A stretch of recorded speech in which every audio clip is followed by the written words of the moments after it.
सन 1558 उड़ीसा का पुरी इलाका। घोड़ों की टापों से धरती कांप रही थी, तलवारें चमक रही थीं और मुगल सेना जगन्नाथ मंदिर को तोड़ने के इरादे से आगे बढ़ रही थी। लेकिन जैसे ही सेना मंदिर के गर्भगृह की ओर बढ़ी, आसमान काला पड़ गया, सूरज की रोशनी गायब हो गई और तभी मंदिर के अंदर से एक ऐसी चीज बाहर आई जिसे देखकर मौत भी कांप जाए। तो सवाल ये है, क्या ये सिर्फ एक कहानी थी या सच में भगवान जगन्नाथ ने अपने धाम की रक्षा खुद की थी? आज की इस वीडियो में हम आपको ले चलेंगे एक ऐसे मंदिर के भीतर जहां इतिहास, विज्ञान, भक्ति और रहस्य चारों आमने सामने खड़े हैं। वीडियो को अंत तक देखिए क्योंकि आखिरी रहस्य आपकी सोच बदल देगा। सन 1558 उड़ीसा का पुरी इलाका। मुगल सेना जगन्नाथ मंदिर को तोड़ने के इरादे से आगे बढ़ रही थी। घोड़े सरपट दौड़ रहे थे, तलवारें चमक रही थी। लेकिन जैसे ही सेना मुख्य गर्भगृह की ओर बढ़ी, एक अजीब सा तूफान उठा। सूरज की रोशनी अचानक गायब हो गई और चारों ओर अंधकार छा गया। फिर सैनिकों ने देखा कि मंदिर के अंदर से तेज रोशनी आ रही है और रोशनी के साथ एक भयानक और डरावनी चीज उनके पास आ रही है। ये दृश्य इतना भयानक था कि कई सैनिक वहीं पर बेहोश हो गए और जो बच गए वो ऐसे भागे मानो उनके सामने मौत खड़ी हो। अब आप सोचिए कि क्या ये सिर्फ एक ऐतिहासिक घटना थी या फिर सच में भगवान जगन्नाथ ने अपने धाम की रक्षा की? पुरी का जगन्नाथ मंदिर एक ऐसा स्थान जो सिर्फ भक्ति का केंद्र नहीं बल्कि अनगिनत रहस्यों की चुप दुनिया है। क्या आपने कभी सोचा है कि क्यों इस मंदिर का ध्वज हमेशा हवा के विपरीत दिशा में उड़ता है और क्यों मंदिर के ऊपर लगे सुदर्शन चक्र हर दिशा से ऐसा लगता है मानो आपको ही देख रहा हो? यहाँ तक कि प्रसिद्ध किताब भविष्य मल्लिका में इस मंदिर को लेकर कलयुग की कई भविष्यवाणियां की गई हैं, जो कि सारी की सारी सच हुई हैं। इनमें सबसे प्रसिद्ध है कोविड-19 यानी कि कोरोना की घटना। इस किताब में लिखा गया था कि जब मंदिर का सबसे पुराना पेड़ गिर जाएगा तब एक भयानक महामारी आएगी, और ये पूरी तरह सच भी हुई। ये सिर्फ एक घटना नहीं, ऐसी और भी कई घटनाएं हैं जो सच हुई हैं और सारी आपको चौंका देंगी। इस मंदिर के अंदर ऐसे और भी कई अनसुने और खतरनाक रहस्य छिपे हुए हैं जो आपके होश उड़ा देंगे। और सबसे बड़ा रहस्य है ब्रह्म पदार्थ का, यानी कि श्री कृष्ण का दिल। माना जाता है कि इस मंदिर में श्री कृष्ण का दिल आज भी मौजूद है, जिसे हर 12 साल में पुरानी मूर्ति से निकालकर नई मूर्ति में डाला जाता है और ये प्रक्रिया काफी महत्वपूर्ण है। इस दौरान अगर कोई श्री कृष्ण के दिल को देख ले तो वो तुरंत मर जाता है, जिसकी कई घटनाएं हमारे सामने आती हैं। पिछले 800 सालों से इस मंदिर का ध्वज हर रोज बदला जाता है और कहा जाता है कि अगर इसे एक भी दिन न बदला गया तो मंदिर को 18 सालों के लिए बंद करना होगा। और जब अंग्रेज आए तो उन्होंने इस प्रक्रिया को अंधविश्वास बताकर रोकने की कोशिश की, लेकिन फिर उनके साथ जो हुआ वो जानकर आप चौंक जाएंगे। इस मंदिर के मुख्य प्रवेश द्वार में 22 सीढ़ियां हैं जिन्हें पार करना होता है, लेकिन इनमें से तीसरी सीढ़ी पर पैर रखना सख्त मना है। पर आखिर ऐसा क्यों है और क्या होगा यदि आपने तीसरी सीढ़ी पर पैर रख दिया? फिर आती है मंदिर की रसोई, जहां 7 बर्तनों में एक साथ प्रसाद पकता है, पर नीचे की आंच से ऊपर वाला बर्तन पहले कैसे पक जाता है? क्या मंदिर की रसोई विज्ञान के नियमों को भी चुनौती देती है? ऐसे ही और भी न जाने कितने चौंकाने वाले रहस्य। ये सिर्फ एक मंदिर नहीं, ये एक ऐसा तीर्थ है जहां धर्म, विज्ञान, वास्तु और चमत्कार चारों एक साथ खड़े हैं, जहां श्रद्धा सिर्फ पूजा नहीं बल्कि रहस्यों से सामना करने की तैयारी है। तो क्या आप तैयार हैं एक ऐसे सफर के लिए जहां हर अध्याय आपको चौंकाएगा, हर रहस्य आपके विश्वास को चुनौती देगा और हर जवाब एक नए सवाल को जन्म देगा? चलिए चलते हैं जगन्नाथ मंदिर की उस रहस्यमयी यात्रा पर जहां भगवान खुद हर सवाल का उत्तर है। 15 जून 2015 रात को घड़ी में 12 बजते ही पूरी शहर की बिजली काट दी गई। ये कोई साधारण बिजली कटौती नहीं थी। इस बिजली कटौती का कारण था मंदिर के गर्भगृह में चल रही विचित्र घटना। मंदिर के मुख्य पुजारी इस अंधेरी रात में अपनी आंखों पर पट्टी बांधे और हाथ में एक मोटा दस्ताना पहने हुए अपने हाथों पर एक दिव्य पदार्थ लेकर भगवान की मूर्ति की ओर बढ़ रहे थे। ये कुछ और नहीं, श्री कृष्ण का दिल था, जिसे ब्रह्म पदार्थ भी कहा जाता है। ठीक 12 साल बाद ये प्रक्रिया आज मंदिर में फिर दोहराई जा रही थी, जहां भगवान जगन्नाथ की पुरानी मूर्ति से उनके दिल को निकालकर नई मूर्ति में लगाया जाता है। ये होता है भगवान के शरीर को बदलने का, लेकिन आत्मा को यथावत रखने का अनुष्ठान। माना जाता है कि ये मंदिर दुनिया का एकमात्र मंदिर है जहां भगवान आज भी जीवित रूप में बसते हैं, और जब उनका शरीर पुराना हो जाता है तो ठीक उसी तरह नया शरीर दिया जाता है जैसे कोई आत्मा नया जन्म लेती है। कहते हैं इस ब्रह्म पदार्थ को आज तक किसी ने नहीं देखा और जिसने भी देखने की कोशिश की वो जिंदा नहीं बचा। नव कलेवर की लात जब पुरानी मूर्तियों से ब्रह्म तत्व निकालकर नई मूर्तियों में डाला जाता है, पुरी में कर्फ्यू जैसा माहौल बना दिया जाता है। पूरे शहर की बिजली काट दी जाती है, मंदिर को घोर अंधेरे में बंद कर दिया जाता है। मंदिर के अंदर होते हैं सिर्फ विशुद्ध ब्राह्मण, जिनका खानदान सदियों से यही कार्य करता आया है। उनकी आंखों पर पट्टी बांधी जाती है और हाथों पर मोटे दस्ताने पहनाए जाते हैं ताकि वे ना देख सके और ना ही महसूस कर सके कि ब्रह्म पदार्थ है क्या। जब ये प्रक्रिया होती है तब मंदिर की सुरक्षा सीआरपीएफ के जवान करते हैं और किसी भी व्यक्ति का मंदिर के अंदर जाना सख्त मना होता है। जब 2015 में ये अनुष्ठान हुआ था तब एक पांडे ने उस ब्रह्म तत्व को हाथ लगा दिया था, जिसके बाद वो तुरंत ही बेहोश हो गया और जब आंख खुली तो वो मानसिक रूप से पूरी तरह अस्थिर हो गया था। तो सवाल उठता है, ब्रह्म तत्व आखिर है क्या? क्या ये कोई दिव्य ऊर्जा है? क्या ये सिर्फ विश्वास है या सच में कोई ऐसा अविनाशी पदार्थ मौजूद है जो युगों से युगों तक जीवित है? माना जाता है कि ये ब्रह्म पदार्थ काफी ज्यादा शक्तिशाली है, जिससे लगातार दिव्य ऊर्जा निकलती रहती है और हमेशा हल्का सा कंपन महसूस होता रहता है। प्रसिद्ध इंडियन आर्कियोलॉजिस्ट प्रवीण मोहन के हिसाब से श्री कृष्ण सिर्फ एक इंसान नहीं बल्कि एक सुप्रीम बीइंग थे। उनके मुताबिक ब्रह्म पदार्थ, जिसे कृष्ण का दिल भी कहा जाता है, वो असल में एक आर्क रिएक्टर है, यानी कि एक ऐसा डिवाइस जो भयंकर स्तर की ऊर्जा उत्पन्न करता है। उन्होंने ये तक बताया कि क्यों जगन्नाथ की मूर्तियों को लकड़ी से बनाया जाता है। उनके अनुसार लकड़ी बिजली को कंडक्ट नहीं करती, जिस कारण वो ब्रह्म पदार्थ से निकलने वाली इलेक्ट्रोमैग्नेटिक एनर्जी को रोक लेती है। वैसे तो माना जाता है आज तक इसे किसी ने नहीं देखा है, पर आज से करीब 50 साल पहले एक व्यक्ति ने दावा किया था कि उसने इस हृदय को देखा है।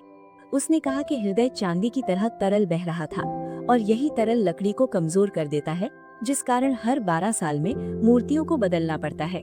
उस व्यक्ति ने ये तक कहा कि जब उस हृदय को प्रकाश में लाया गया तो वो चक्र की तरह घूमने लगा और जोर से कंपन करने लगा, यानी कि जब इस ब्रह्म पदार्थ को रोशनी मिलती है तो ये और भी ज्यादा सक्रिय हो जाता है, जो कि खतरनाक साबित हो सकता है। जिस कारण हर बार जब इसी पुरानी मूर्ति से नई मूर्ति में बदला जाता है तब पूरी शहर की बिजली काट दी जाती है।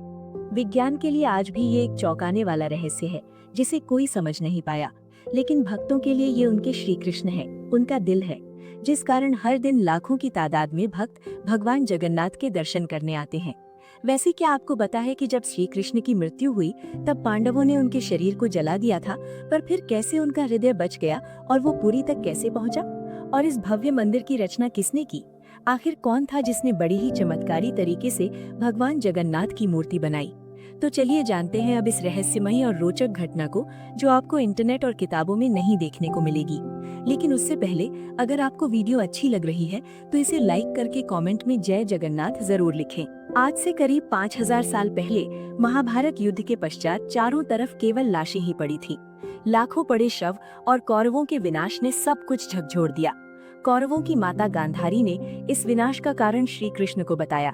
उनके हिसाब से अगर श्री कृष्ण चाहते तो ये युद्ध होता ही नहीं, पर उन्होंने ऐसा नहीं किया, जिसके कारण क्रोधित होकर गांधारी ने श्री कृष्ण को श्राप दिया कि जिस प्रकार मेरे वंश का विनाश हुआ है ठीक उसी प्रकार तुम्हारे भी वंश का विनाश हो जाएगा। इस श्राप के 36 साल बाद जब एक दिन श्री कृष्ण जंगल में विश्राम कर रहे थे, तब एक शिकारी ने उन्हें हिरण समझकर उन पर तीर चला दी और जैसे ही तीर श्री कृष्ण के पैरों पर जाकर लगी, उन्होंने इस लोक को छोड़ दिया और मृत्यु को स्वीकार किया। और माना जाता है कि उनकी मृत्यु के साथ ही पूरी द्वारका नगरी पानी में समा गई, जिससे उनका पूरा वंश समाप्त हो गया। माना जाता है कि जब शिकारी ने उन्हें गलती से मारा तो उसे बहुत पछतावा हुआ और उसने श्री कृष्ण से माफी मांगी, पर श्री कृष्ण ने बताया कि ये मेरे ही कर्मों का फल है।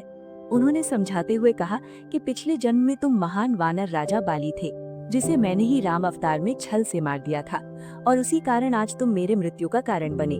माना जाता है कि जब श्री कृष्ण की मृत्यु की खबर पांडवों को मिली तो उन्होंने पूरे रीति रिवाज से श्री कृष्ण का अंतिम संस्कार किया, और जब उनके शरीर को जलाया गया तो उनका पूरा शरीर पंच तत्वों में विलीन हो गया, परंतु उनका हृदय बच गया और जलने की बजाय और भी अधिक ऊर्जा से धड़कने लगा।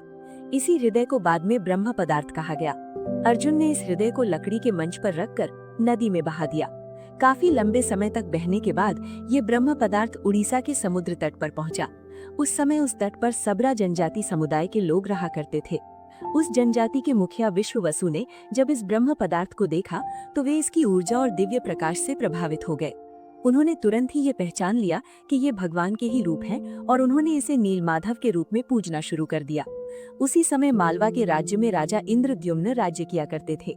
वे भगवान विष्णु के काफी बड़े भक्त थे। एक दिन उन्होंने नीलमाधव के दर्शन करने की इच्छा व्यक्त की और उन्हें ढूंढने लगे, और यही आगे चलकर जगन्नाथ के निर्माण की आधारशिला बनी। जैसा कि मैंने बताया, राजा इंद्रद्युम्न विष्णु के परम भक्त थे और एक रात स्वयं भगवान विष्णु उनके सपने में आए और कहा कि वे उनकी दिव्य मूर्ति नीलमाधव को ढूंढें और उनके लिए एक भव्य मंदिर का निर्माण करें। श्रीहरि विष्णु ने उन्हें ये भी बताया कि ये ब्रह्म पदार्थ उन्हें नीलांचल पर्वत में मिलेगा। जिसके पश्चात राजा ने अपने ब्राह्मण पुजारी विद्यापति को आदेश दिया कि वो इस मूर्ति को ढूंढ निकालें। विद्यापति कई दिनों तक नीलांचल पर्वत के अलग हिस्सों में इसकी तलाश करते रहे। तब जाकर अंत में उन्हें पता चला कि इस मूर्ति को आदिवासी मुखिया विश्ववसु ने एक गुफा में छुपा कर रखा है और वे दिव्य रूप से इसकी पूजा करते हैं। जब विद्यापति ने इसके दर्शन करने की अनुमति मांगी, तब विश्ववसु ने ये कहकर मना कर दिया कि ये उनके जाति का निजी मामला है। जिसके बाद विद्यापति ने चालाकी दिखाई और ललिता से विवाह कर लिया।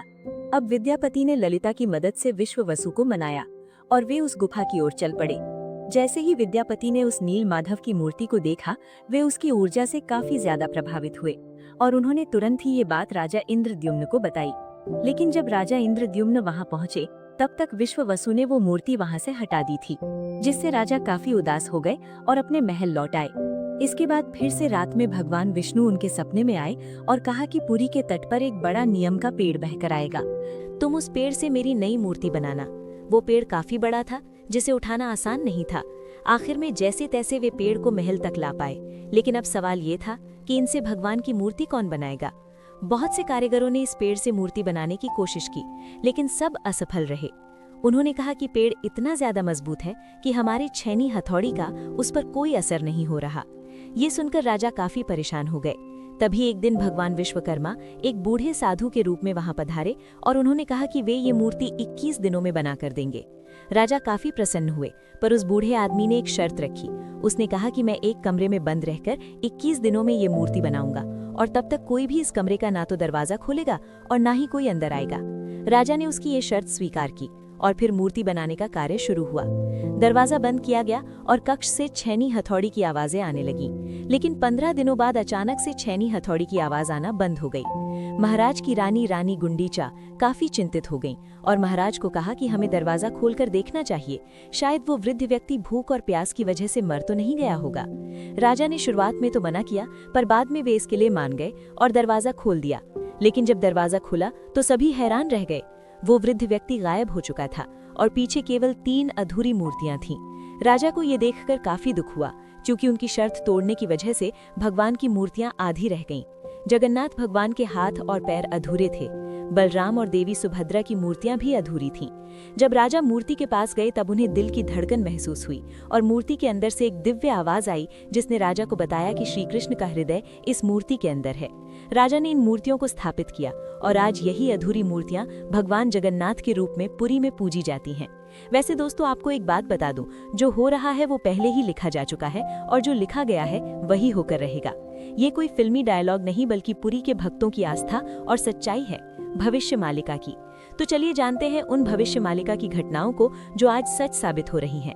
मित्रों, इस मंदिर का इतिहास और वर्तमान एक भविष्यवाणी से जुड़ा हुआ है। भविष्य मालिका एक दिव्य ग्रंथ है जिसे लगभग 500 साल पहले ओडिशा के महान संत आचार्य महाप्रभु अच्युतानंद ने लिखा था। कहा जाता है कि वे पंच सखा यानी भगवान जगन्नाथ के 5 दिव्य सेवकों में से एक थे, जिन्होंने भगवान के आदेश पर कलयुग की कई घटनाओं को पहले ही देख लिया था। ये ग्रंथ ओडिया भाषा में लिखा गया है और इसकी पंक्तियां कविता के रूप में हैं, जैसे किसी गढ़ रहस्य का संकेत दे रही हों। आइए हम आपको बताते हैं भविष्य मालिका की कुछ चौंकाने वाली भविष्यवाणियां जो जगन्नाथ मंदिर और कलयुग के अंत से जुड़ी हुई हैं। इस ग्रंथ की सबसे चौंकाने वाली भविष्यवाणी 4 साल पहले काफी ज्यादा वायरल हुई थी, जब लोगों ने दावा किया कि इसमें कोरोना महामारी का वर्णन भी है। नाना रोग आसिबा गुट्टे बड़ा व्याधि, लोका घरे रही बाहर कुना जिबा। अर्थात अनेकों रोग आएंगे, एक बड़ा रोग फैलेगा, लोग घरों में बंद रहेंगे, बाहर नहीं निकल पाएंगे। अब ये पंक्तियां किसी भी सामान्य रीडर को 2020 की कोविड-19 महामारी की याद दिला देती हैं। पुरी और ओडिशा में कई संतों और विद्वानों ने इसे भविष्य मालिका की सटीक भविष्यवाणी माना। इस किताब की एक और बात, इसमें जिक्र किया गया है कि मंदिर परिसर के ऊपर जो कपड़ा है उसमें आग लगने की घटना का उल्लेख मिलता है। कुछ साल पहले पहली बार त्रिदेव के वस्त्र में आग लगी थी। इस घटना के बाद कलयुग के अंत के बारे में एक बार फिर से बातें होने लगी। कहते हैं कि पापनाश एकादशी के दिन जगन्नाथपुरी मंदिर में एक अखंड महाद्वीप जलाया गया था, लेकिन अचानक तेज हवा चली और झंडा उड़कर दीपक के ऊपर चला गया, जिससे मंदिर के झंडे में आग लग गई। ये घटना 19 मार्च 2020 को हुई थी। कहा जाता है कि दूसरे मंदिरों की तरह जगन्नाथ मंदिर के गुंबद पर कभी कोई पक्षी नहीं बैठता और ना ही इस पर कोई प्लेन या हेलीकॉप्टर उड़ता है, लेकिन जुलाई 2020 के बाद से मंदिर के गुंबद पर गिद्ध, चील और बाज को देखा गया था। ये पक्षी मंदिर के गुंबद, स्तंभ और नील चक्र पर भी बैठे थे। ऐसे में दुनिया के महाविनाश की भविष्यवाणी एक बार फिर से चर्चा में आ गई थी। भविष्य मालिका के अनुसार जब कलयुग का अंत करीब होगा तो भगवान जगन्नाथ मंदिर का नील चक्र यानी सुदर्शन चक्र तूफान से टेढ़ा हो जाएगा। मई 2019 में समुद्री तूफान फानी के कारण ये विशालकाय चक्र टेढ़ा हो गया था। ऐसे ही और भी कई भविष्यवाणियां हैं जो सच हो चुकी हैं और कई प्रसिद्ध भविष्यवाणियां हैं जो आने वाले को लेकर की गई हैं। 3 रथ यात्राएं एक साथ रुकेंगी, नदियां उल्टी दिशा में बहेंगी, ब्रह्म तत्व मंदिर से गायब हो जाएगा और फिर में अंत में आएंगे भगवान के आखिरी अवतार कल्कि। अब दोस्तों आप ही सोचिए कि क्या ये महज संयोग है या सच में आचार्य अच्युतानंद को भविष्यदर्शी शक्तियां प्राप्त थीं? अगर उन्होंने आज से सैकड़ों साल पहले ऐसी बातें लिख दी जो अब सच हो रही हैं, तो क्या हमें उनकी बाकी भविष्यवाणियों को भी गंभीरता से लेना चाहिए? भविष्य मालिका कोई साधारण ग्रंथ नहीं, बल्कि वो कायनात का रोड मैप है जिसे बस समझने की जरूरत है। वैसे आपकी जानकारी के लिए बता दूं कि सन 1558 में मुगल सेना ने मंदिर को तोड़ने की कोशिश की। फिर उनके साथ जो हुआ वो चौंकाने वाला था और इस घटना को पहले ही भविष्य मालिका में लिख दिया गया था। और साथ ही भविष्य मालिका में अंग्रेजों को लेकर भी ये कहा गया था कि गोरे आएंगे और मंदिर को बंद कराने की कोशिश करेंगे। तो चलिए अब जानते हैं कि जब मुगल सेना ने मंदिर पर आक्रमण किया तो क्या हुआ और कैसे ब्रिटिशर्स ने भक्तों की श्रद्धा को अंधविश्वास बताकर मंदिर को बंद करने की कोशिश की। लेकिन उससे पहले चैनल को सब्सक्राइब जरूर कर लें, ये आपके लिए तो फ्री है पर इससे हमारी काफी मदद हो जाती है। सन 1558 ओडिशा के पुरी इलाके में घना अंधकार छाया हुआ था, पर वो अंधकार आसमान में नहीं, लोगों के मन में था, क्योंकि इस बार कोई साधारण लुटेरा नहीं, मुगल सेना खुद मंदिर को गिराने के इरादे से आ रही थी।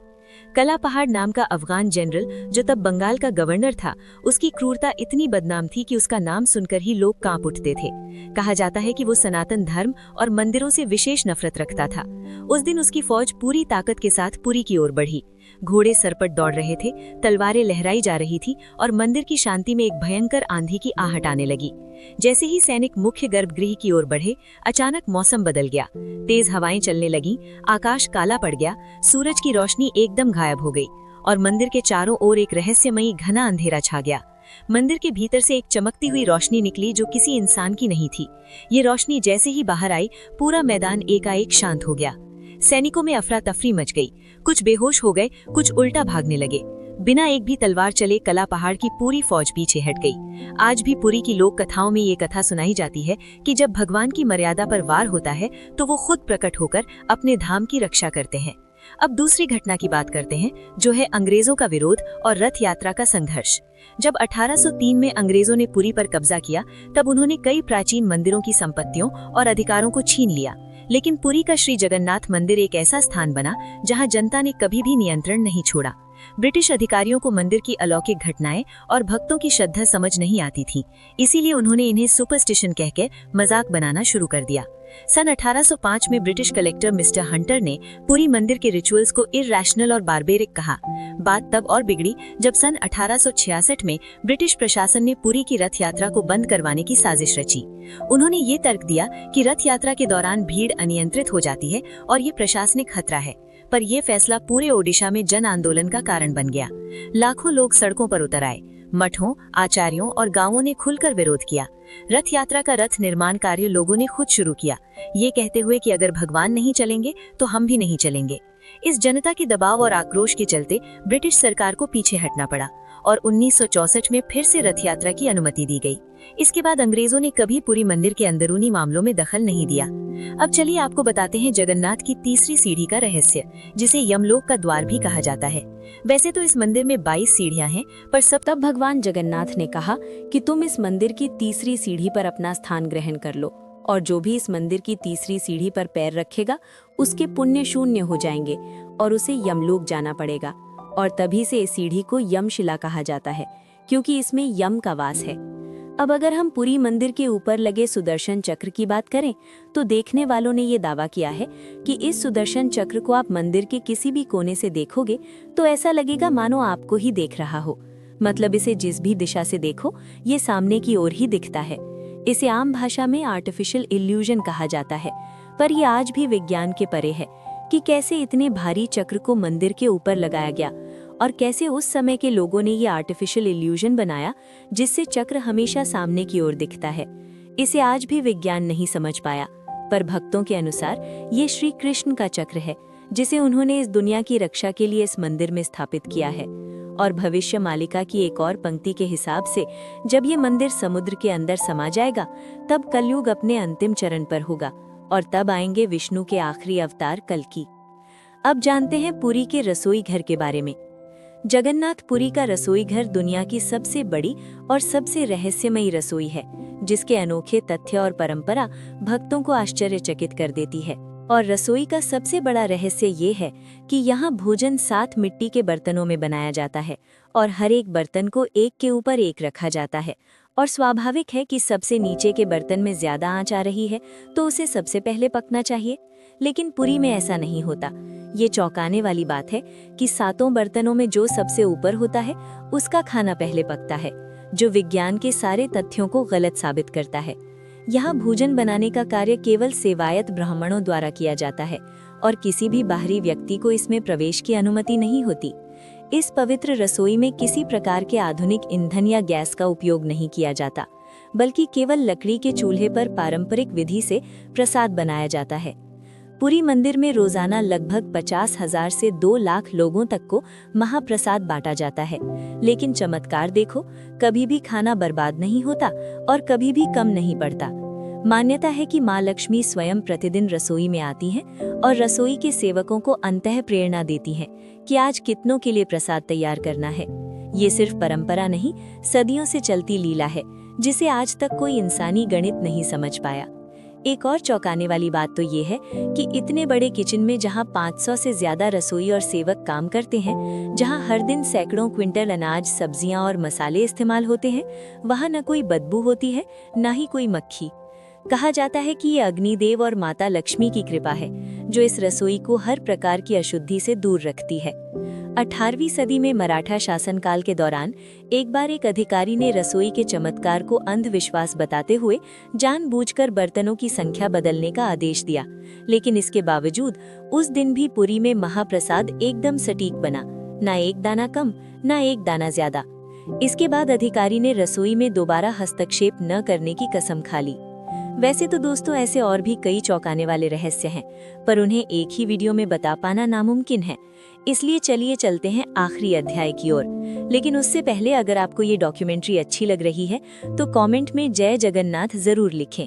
कभी कभी जीवन में कुछ चीजें ऐसी होती हैं जिन्हें ना तर्क से समझा जा सकता है और ना ही विज्ञान से परखा जा सकता है। पुरी के श्री जगन्नाथ मंदिर का हर पत्थर, हर कोना हमें एक ऐसी दुनिया में ले जाता है जहां भक्ति और बुद्धि, विज्ञान और विश्वास, संघर्ष और समाधान सब एक साथ चलते हैं। जगन्नाथ केवल भगवान नहीं, एक चेतना है जो हमें ये सिखाते हैं कि जब विज्ञान चुप हो जाए तो श्रद्धा बोलती है। तो अब सवाल ये है, क्या ये सब केवल संयोग है या कहीं ना कहीं कोई ऐसी शक्ति है जो इन सब को संचालित कर रही है? आप क्या मानते हैं? क्या आपने कभी इन रहस्यों को खुद महसूस किया है? अगर हाँ, तो ये वीडियो सिर्फ जानकारी नहीं बल्कि आपकी अपनी यात्रा है, श्रद्धा से रहस्य तक। और ऐसी ही एक यात्रा है केदारनाथ धाम की, जो जगन्नाथ की तरह ही 4 धामों में से एक है। और अगर आप केदारनाथ धाम की यात्रा पर चलना चाहते हैं तो ये वीडियो जरूर देखें। धन्यवाद।